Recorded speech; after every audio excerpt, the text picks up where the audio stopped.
The new year is coming. Are your finances ready? Well, let's find out. You're watching Finance Squared, and I'm your lovely host, Derek West. If you find value in this video at any point, please be sure to pound that like button to help the YouTube algorithm reach out to more like-minded viewers and to help grow our community. But on to the topic at hand. Yep, the holiday season is here, and it's time to start thinking about the new year. The question that should be on everybody's mind is, are you ready?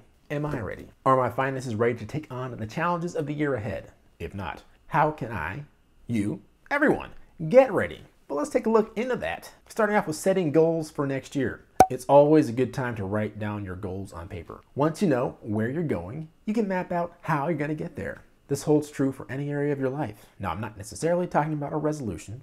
I'm talking about goals that you want to accomplish in a year. Think of all the things you want to do in the upcoming year and write them down. And put them in your wallet or something that you carry everywhere with you, such as a note in your smartphone or as a pinned message in one of your favorite social media apps. It's a good reminder of what you want to achieve, and it's a great way to make sure you're on track. Think about what do you want to happen in the upcoming year. Is there anything big you need to save for? A move, a baby, a home, a car? Is there anything missing in your financial plans, such as a retirement savings plan or life insurance? Setting financial goals for your future self and family will help lower stress and set your finances on the right track. Now, it may seem simple, but writing out a spending plan each month is the first step in getting control of your finances. If you can write out your budget each month and put every dollar you earn in a specific place, you will begin to improve your finances. Which brings us to the next thing, to help you be ready for the upcoming new year. Write down every penny you spend. Now, writing down and keeping track of all of your spending is a great habit to keep, not just for the first months of 2020, but the entire year, and really for your entire life. Now, that stated, it's not easy. In the first month, you may want to physically just write down each purchase you make in a notebook that you carry with you. Sometimes physically writing stuff like that down makes you really aware of what you are doing, and in this particular case, spending. As time goes on and you get good at it, you may want to consider moving to a smartphone app to track your spending. Many budgeting apps allow you to enter in each transaction as you make it, and lots of banks and other financial service companies give you that ability as well. This is one of many ways that you can automate your finances and really get a deep view into your spending habits. Maybe you're spending money on things you don't even realize. Or maybe you're just eating out more than you thought that you do. Perhaps you spend more money on clothes and shoes than you realize. Having your spending tracked is a great way to see all those things at a 1,000-foot view and to use that information to make better decisions about your spending habits. Speaking of which, set a budget and stick to it. Budgeting is the most important thing that you can do to be financially successful. There are a lot of people who make a lot of money, but are struggling financially because they do not manage their money well. There are people that make $300,000 a year, but are in debt because they spend $305,000 a year. There are people who make $80,000 a year and are secret undercover millionaires because they budget and save and invest. Setting up a budget for the first time can be intimidating, but you shouldn't let that stop you. If you have a hard time sticking to a budget, you may consider using the envelope system. This will help you to stop spending once you have reached the limit each month, or at least will make you aware of the spending that you have once you hit the limit each month. Not only should you set up a budget, you should make that budget goal-oriented. In other words, you're budgeting for a purpose. Maybe it's to save up money for a down payment on a rental property that you can use to add to your income stream. Maybe it's to have more money to pay down high-interest credit card debt. Maybe you want to pay off your student loans sooner. Or maybe you want to pay off your mortgage in a more timely fashion than the 30-year mortgage that you just purchased would allow you to. If you make your budget goal-oriented, you're more likely to stick to it because it reflects goals you have in your life. Sort of like gamifying your finances.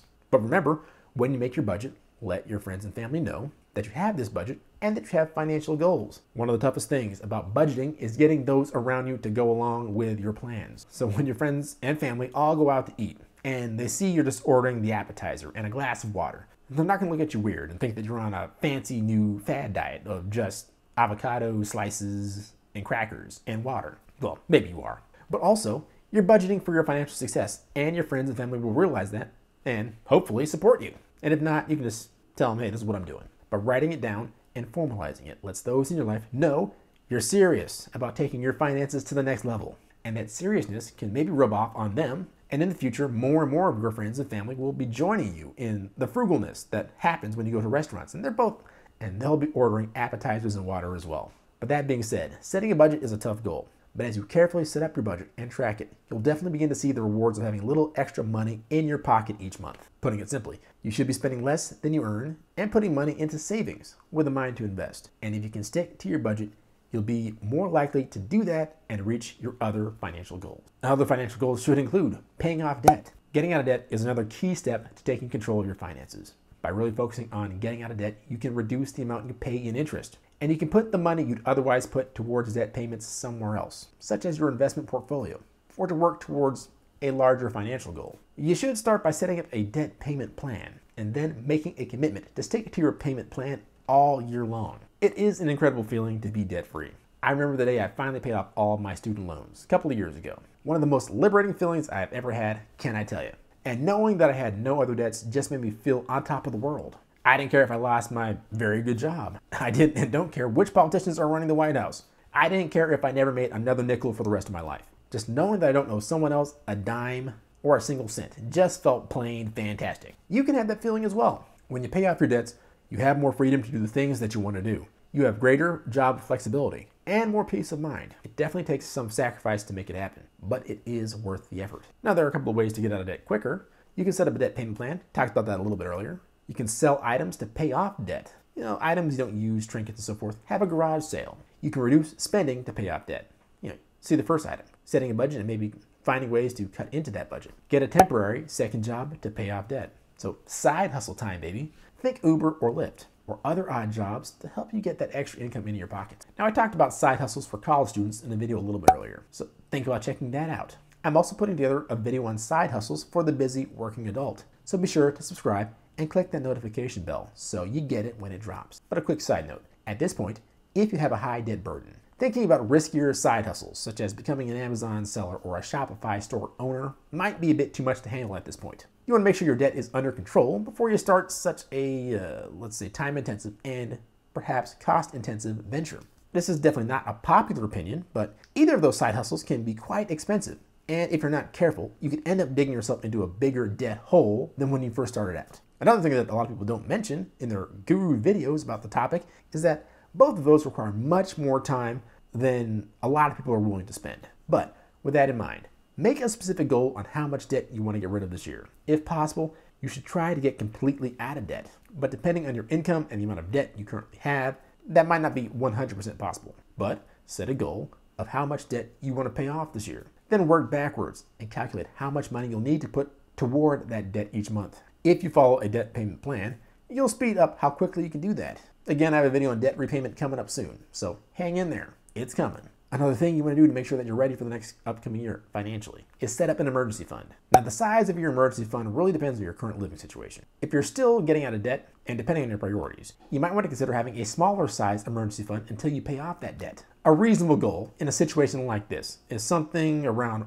$1,000 to $5,000. If your job is maybe more volatile or you're the primary breadwinner for your family, you should aim to save up at least 3 to 6 months of living expenses in that emergency fund. This will help cover you in the event of an emergency without accumulating even more debt. And once you have that done, you can start saving for retirement. Saving money is another important key to financial success. You should be saving at least 10% of your income each month, with an eye to invest, that is. This money will add up quickly. You should consider saving this amount in addition to your retirement contributions if you can afford it. Remember, sacrificing a few dinners out per month can pay off in the long run. By establishing a savings habit now, you're opening up the doors for what you can do during your retirement years. If you're struggling to find ways to save, you can start by cutting back on some of the expenses that you have. Saving can be more effective if you have something you are saving for. So like I said earlier, make it goal-oriented. So at that point, you're gamifying your saving habit. Common things that people cut out of their finances include, stopping eating out frequently. Instead, eat out during special occasions. Reduce your grocery bill.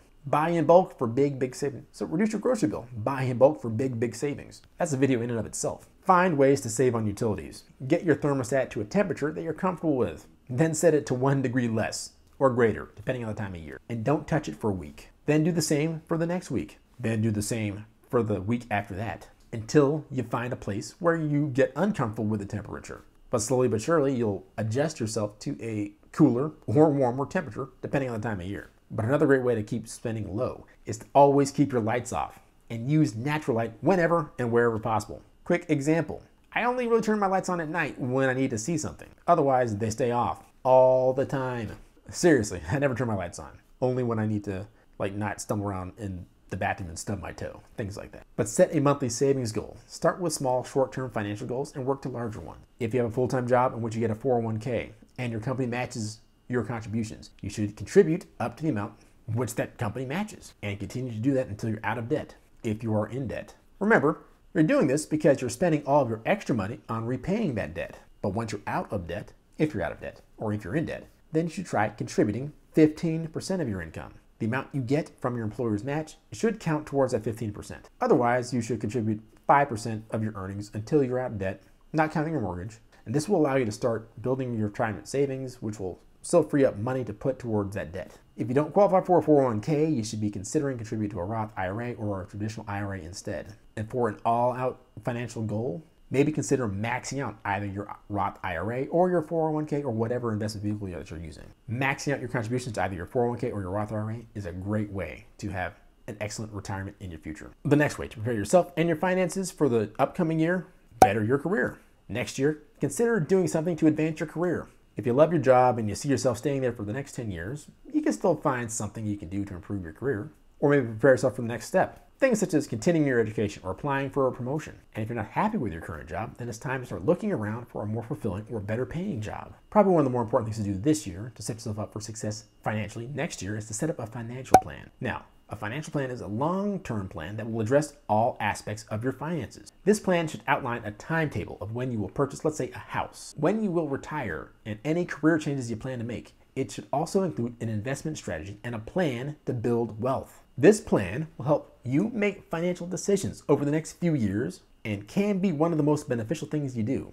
A financial plan can be more effective than just setting random financial goals without looking at the bigger picture. Your plan may be different if you're single than if you're married, but it is essential to have one to achieve your goals, no matter your relationship status. And this is where you can free yourself up to think big. Maybe you're planning on becoming a CEO of a major company someday. How would you plan your finances to help you get there? Would you set aside money to get an MBA when you're 35, for example? How much money should you put aside to attend industry conferences and rub elbows and get familiar with folks in your space? That's just one example, but there's nothing wrong with thinking big and planning accordingly. You never know what you really can accomplish until you try. Cut spending. No matter your financial situation, it's always wise to cut spending where you can. After all, that's more money in your pocket that you can contribute to your long-term financial goals. You may want to choose one category each month through the year to look for ways to save money. You may find that you need to keep working on the same category so that you can continue to find more ways to save money each month. If you can slash your spending a bit each month, you'll have more money to put towards your other financial and savings goals. The new year is a great time to get some good financial goals. But remember, don't go crazy. Be sure to set small, realistic goals that'll help you work towards your larger goals for the future. You may want to start with a large, overarching goal, such as buying a house or retiring early, and then look at the things you'll need to do to reach that larger goal, regardless of the goal. I keep saying goal, but you know what I mean. It is wise to set up a support system to make it easier to reach. This can include friends, family, financial advisors, a fun and friendly YouTube community, such as this one. But consider the fact that maybe the people closest to you may be contributing to your bad habits. Remember, you're the average of your 5 closest friends. If all of your friends are hundreds of thousands of dollars in credit card debt with no end in sight, are you that far behind? Maybe it's time to start looking for new friends with different goals. Travel to finance conferences. Maybe start talking to successful people at your gym or your place of worship. And maybe start networking with people who have met the goals that you want to achieve and learn how they did it. Listen, it's nothing personal with your old friends and family. You're just trying to grow. And hey, maybe you can inspire them to follow your path. Although the new year is a perfect time to set financial goals, the challenge is sticking to them as the year goes on. Of course, it's easy to write stuff down on paper, but you need to plan out how you will reach these goals. Carve out time for yourself to review these goals and your financial progress regularly. Monthly check-ins will help you manage your budget and these goals. But that about does it, folks. Remember, any goal without a plan is merely a wish, and a goal with a plan but no action is a wish list. Take action on your financial goals this new year, and we'll catch you next time. Peace.